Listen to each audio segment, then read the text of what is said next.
কড়াইয়ের মধ্যে তেল দিয়ে দিলাম, তেলটা একটু গরম হবে, তারপরে সবজিগুলি দিয়ে দেব।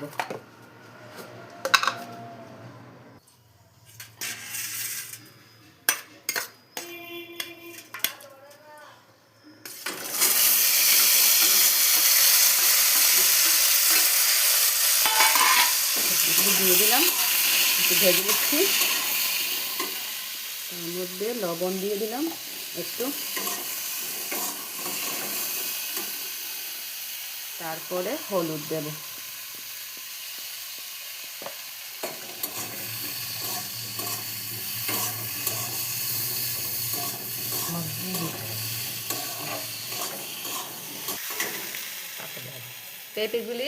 পেঁপেগুলি ভেজে বাটিতে নামিয়ে নিয়েছি। এখন সয়াবিনগুলি ভাজা হচ্ছে, তার মধ্যে দিয়ে দেব লবণ,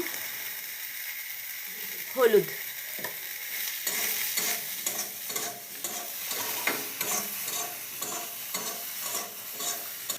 ও সয়াবিনগুলিও ভাজা হয়ে গেছে। এখন সম্বার দেব। কড়াইয়ের মধ্যে দিয়ে দিলাম একটু লাল তেল। আমি সবসময় লাল তেল দিয়ে রান্না করি। তেলটা গরম হলে তার মধ্যে দেব তেজপাতা,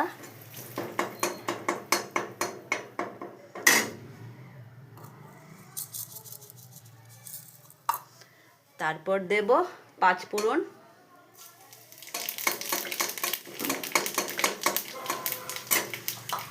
আর এখানে আমি একটি মশলা তৈরি করে রেখেছি। ওর মধ্যে জিরের গুঁড়ো, ধনের গুঁড়ো আর একটু মরিচের গুঁড়ো দিয়েছি, দিয়ে দিলাম।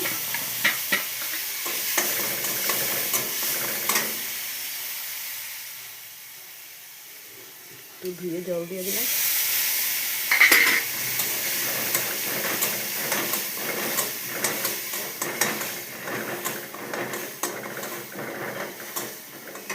তার মধ্যে সবজিগুলো দিয়ে দেব। একটু ভাজা ভাজা হলে তারপর ঝোল দিয়ে নামিয়ে নেব।